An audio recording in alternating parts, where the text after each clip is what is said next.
Hello guys, namaste and welcome back to the channel. Today we are doing how to defeat apocalypse easily. ये एक Hindi guide होगी and in case if you are a English audience, I have tried my best to put in whatever I'm saying through text and hopefully that helps. तो चलिए पहले देखते हैं इसकी problems क्या हैं, तो फिर बात करेंगे उसे कैसे काउंटर किया जाए। ठीक है, तो पहले एबिलिटीज़ में प्रॉब्लमेटिक चीज़ ये है genetic enhancement, maximum 4 stacks which is sort of persistent charges। तो एज अ डिफेंडर एटलीस्ट वो 2 चार्ज के साथ जो है शुरू करता है फाइट को, और अगर वो बॉस में होगा तो वो एटलीस्ट 3 चार्ज के साथ फाइट को शुरू करता है। और उसके अलावा अगर आप म्यूटेंट चैंपियन यूज़ करते हैं तो एडिशनली और 2 चार्जेस जो है उसे मिल जाते हैं। यानी कि किसी भी हालत पर अगर आप म्यूटेंट चैंपियन यूज़ करते हैं उसके ख़िलाफ़ और वो डिफेंडर होता है तो he starts with the 4 charges, all 4 charges. तो इनसे मसला क्या है, अगर उसके पास 2 चार्जेस हैं तो कोई मसला नहीं, लेकिन अगर उसके पास 3 चार्जेस हैं तो वो स्टन इम्यून हो जाता है, और अगर उसके पास 4 चार्जेस हैं तो स्टन इम्यून तो होता ही है, उसके अलावा आपके ब्लॉक पे अगर वो लाइट हिट करता है तो आप स्टन हो जाएंगे, फिर जो है प्रॉब्लम हो जाती है। और उसके अलावा अगर आप नॉकडाउन होते हैं बिना रोबोट चैंपियन यूज़ किए तो फिर जो है उसको एक और चार्ज मिल जाता है उस फाइट के बाद।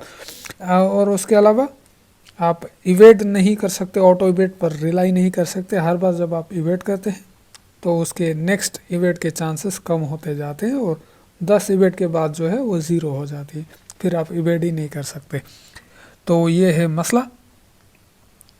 और हम पहले देखते हैं विदाउट मोर चार्जेस, यानी कि सिर्फ 2 चार्जेस के साथ जो फाइट होती है वो बस नॉर्मल होती है। आप किसी भी नॉर्मल ओपोनेंट की तरह इसको खेल सकते हैं if you are not using muting champions and if he is not at the boss node। बस प्रॉब्लम ये होता है कि उसके पास 2 प्रावेस होते हैं, और जब उसके पास 3 चार्जेस होते हैं उसका मुझे मिला नहीं ऑप्शन, तो वो बस टर्न इम्यून होता है। जब आप पैरी करते हैं तो आप उसको अटैक करते वक्त कर सकते हैं, और जब उसके पास 4 चार्जेस होते हैं तो वो स्टन इम्यून भी होता है जब आप पैरी करते हैं, और साथ में अगर आपके ब्लॉक पे वो हिट करता है लाइट अटैक से तो आप स्टन हो जाते हैं। तो इस वजह से जो है फाइट को इजीली खेलना थोड़ा मुश्किल हो जाता है, क्योंकि आप पैरी तो नहीं कर सकते, और अगर आप हैवी वेट करने के लिए ब्लॉक पे हिट लेंगे तो आप स्टन हो जाएंगे। इस वजह से हमें कुछ टेक्निक्स यूज़ करनी पड़ेंगी जो कि आज हम डिस्कस करेंगे। एक हो गया ये अभी जो आपने देखा, ये है मीडियम इंटरसेप्ट, यानी कि ये थोड़ा रिस्की भी है, और साथ में जो है इसमें आपको प्री डिटरमाइन करना होता है शॉट को, उसके डैश अटैक को। तो वो जो ही डैश अटैक करने वाला हो तो आपको मीडियम अटैक करना होता है, जैसे यहाँ। अब होता है लाइट अटैक इंटरसेप्ट, यानी कि ये थोड़ा सा सेफ है। वो ओपोनेंट जब डैश इन ऑलरेडी कर चुका होता है आपकी तरफ, तब आप इस अटैक को कर सकते हैं, तब आपको लाइट हिट करना होता है। उसके अलावा है जो फेस कर सकते हैं, आप देख सकते हैं गोस्ट जो है, गोस्ट को आप यूज़ कर सकते हैं, और गोस्ट के अलावा आप प्रोफेसर एक्स को भी यूज़ कर सकते हैं, लेकिन प्रोफेसर एक्स के लिए आपको काफ़ी देर वेट करना होता है। या फिर आप सैलो इवेट कर सकते हैं, जैसे अभी आपने देखा। आपको जब वो डैश इन करता है आपके तरफ तो आपको हल्का सा इवेट करना है, और फिर जो है लाइट अटैक से आप उसे काउंटर अटैक कर सकते हैं। उसके अलावा आप यहाँ पे देखेंगे जैसे हम वॉल पे भी जो है उसके कॉम्बो के ख़त्म होते ही जो है हम उसको अटैक कर सकते हैं किसी भी लाइट या मीडियम किसी भी हिट से।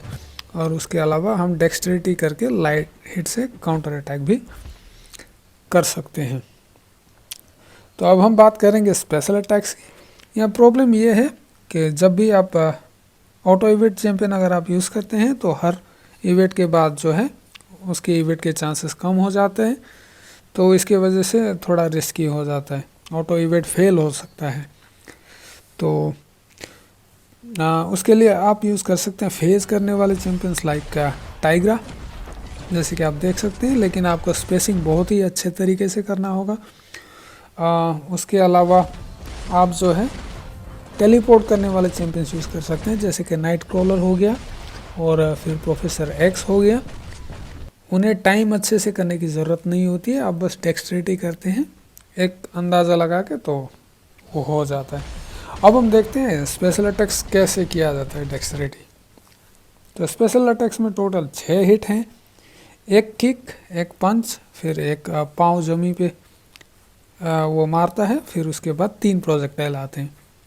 पहले 2 हिट के बाद जो है कॉर्की SP1 की तरह ही है, 2 अब कॉर्की स्पेशल 1 की तरह 1, 2 और 3 आपको प्रोजेक्टाइल आने के बस थोड़े पहले ही जो है आपको इवेट करना होता है।